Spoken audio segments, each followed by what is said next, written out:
Namanya hidup pasti punya masalah. Kalau nggak punya masalah ya nggak usah hidup. Peternakan kambing dan domba juga demikian. Pasti punya masalah juga. Nah, Sobat Dokadil penasaran apa saja yang kerap muncul, masalah-masalah yang kerap muncul pada peternakan kambing dan domba. Saksikan terus video ini sampai akhir dan jangan lupa subscribe channel Dokadil Institute.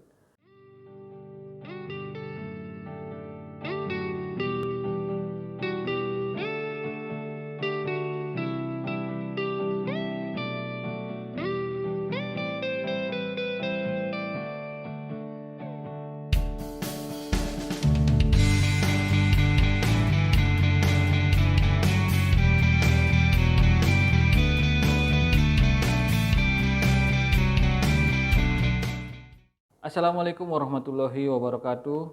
Salam sejahtera untuk kita semua. Salam sehat. Apa kabar Sobat Dokadil? Semoga dalam keadaan sehat walafiat.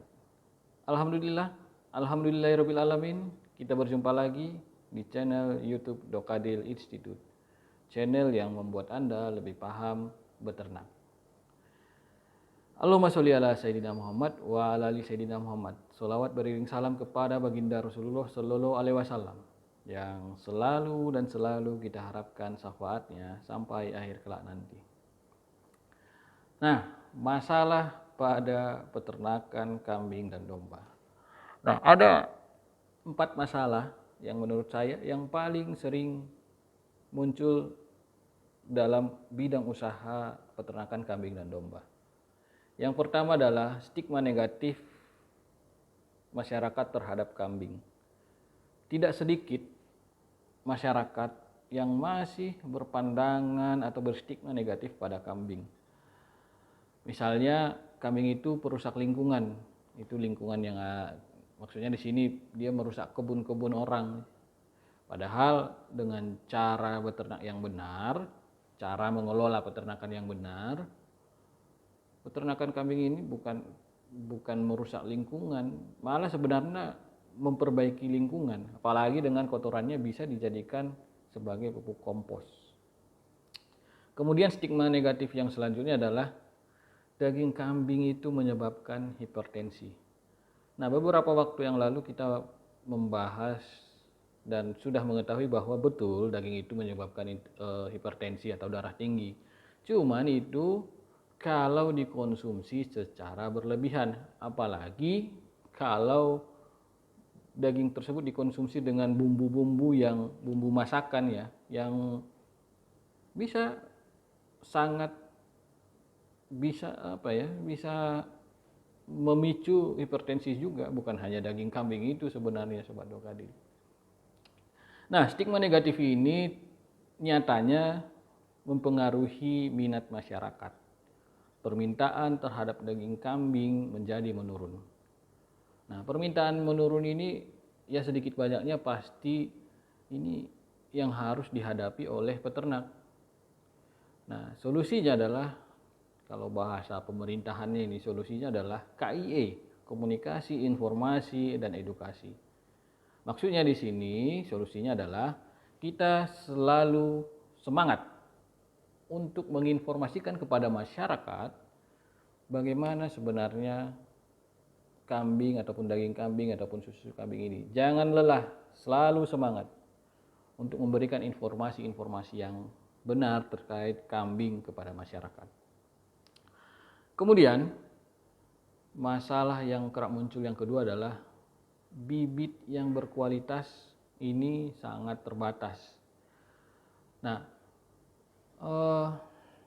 banyak peternak ini khusus yang saya perhatikan ya, terutama peternak-peternak yang lokal, yang tradisional.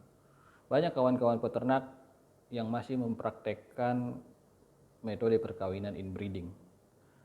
Nah, kita sudah pernah bahas juga kalau perkawinan inbreeding ini sebenarnya tidak baik karena dia akan menurunkan kualitas genetik anakannya, bibit-bibitnya.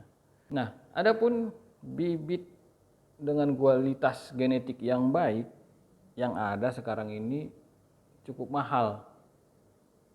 Nah, salah satunya bibit berkualitas yang diimpor dari Australia misalnya, pejantan-pejantan atau indukannya itu harganya puluhan juta Sobat Dokadil.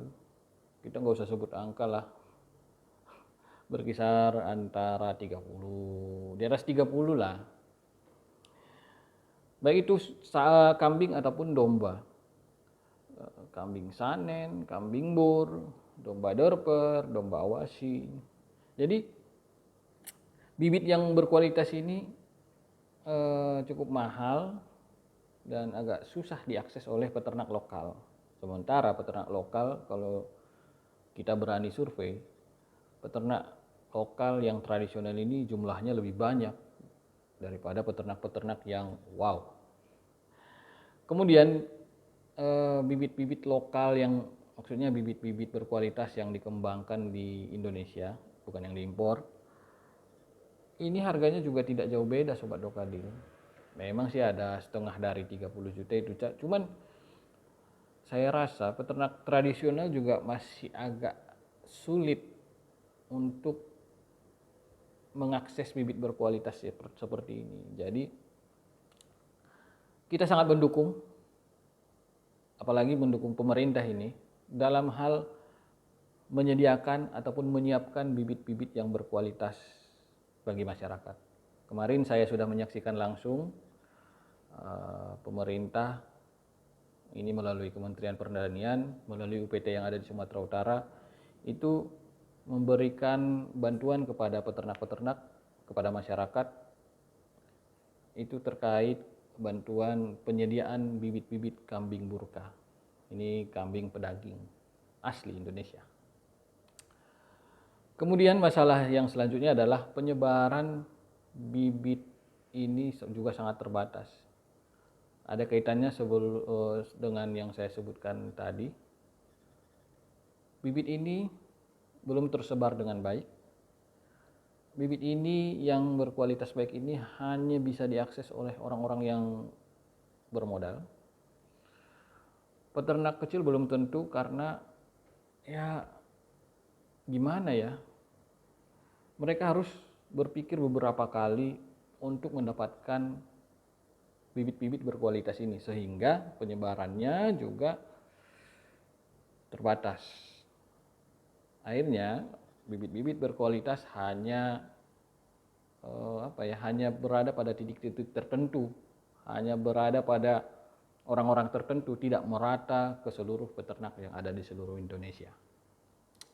Solusinya, ini mungkin solusi yang sudah kami lakukan bersama kawan-kawan peternak. Ini peternak harus bersatu. Para peternak ini harus membuat suatu wadah, membuat suatu semacam organisasi lah, atau asosiasi ataupun koperasi. Ini semua peternak mengumpulkan modal, bersatu, kemudian membeli bibit unggul, kemudian dipakai bersama. Dan tentunya pemakaian bibit unggul ini ataupun pejantan unggul ini dipakai dengan syarat dan ketentuan yang berlaku. Nah, kemudian masalah yang muncul yang keempat, yang terakhir menurut saya adalah banyaknya terjadi disinformasi di media sosial. Disinformasi maksudnya di sini adalah terkait penyakit hewan dan juga cara-cara mengobati hewan. Inilah yang menjadi motivasi kami dalam mengembangkan channel Dokadil Institute. Karena di medsos, baik itu Facebook, YouTube, dan lain-lain, itu banyak informasi-informasi yang kurang tepat terkait penyakit hewan, terkait pengobatan hewan, yang berasal dari orang yang tidak punya kompetensi terkait kesehatan hewan. Sehingga pada akhirnya diagnosanya kurang tepat, pengobatannya kurang tepat, dan yang merugi ya peternak sendiri. Jadi inilah yang menjadi motivasi kita, semangat kita membantu peternak untuk tidak merugi. Nah, Sobat Dokadil, dalam hal disinformasi penyakit hewan dan cara mengobati hewan yang sakit misalnya. Saran saya ya sering-seringlah komunikasi dengan dokter hewan, sering-sering konsultasi dengan dokter hewan ataupun dengan pemerintah daerah atau dinas yang membidangi peternakan dan kesehatan hewan. Jangan skeptis lah, karena dokter hewan itu hadir untuk masyarakat. Jangan takut biaya mahal. Ya, berobat ke dokter hewan itu mahal, gini. Itu mahal, obat-obatannya mahal. Ya saya khususnya, saya sebagai dokter hewan, kalau ada yang konsultasi ataupun saya memberikan pelayanan kesehatan hewan, saya tidak mematok harga yang terlalu mahal. Kita juga ada patokan harganya itu yang disepakati oleh PDHI cabang provinsi masing-masing. Sobat Dokadil, jangan jadikan hewan itu sebagai objek, karena hewan itu makhluk hidup sama seperti kita. Mereka berhak mendapatkan pelayanan kesehatan hewan yang terbaik. Berikan mereka obat-obatan yang tepat dari orang yang tepat, yang punya kompetensi untuk itu. Nah, demikian Sobat Dokadil.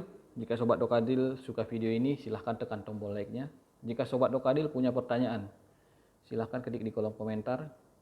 Jika Sobat Dokadil merasa video ini bermanfaat, alangkah baiknya jika Sobat Dokadil menyebarkan video ini lebih luas lagi sehingga manfaatnya dirasakan juga oleh peternak-peternak yang lain. Dan satu lagi Sobat Dokadil yang baru menonton video ini ataupun belum subscribe, silahkan subscribe channel Dokadil Institute, karena channel ini kita dedikasikan untuk seluruh peternak yang ada di seluruh Indonesia. Demikian Sobat Dokadil, terima kasih sudah menonton sampai akhir. Semoga kita sehat selalu, semoga kita bahagia selalu. Wabillahi taufiq wal hidayah. Wassalamualaikum warahmatullahi wabarakatuh. Salam sejahtera untuk kita semua. Salam sehat.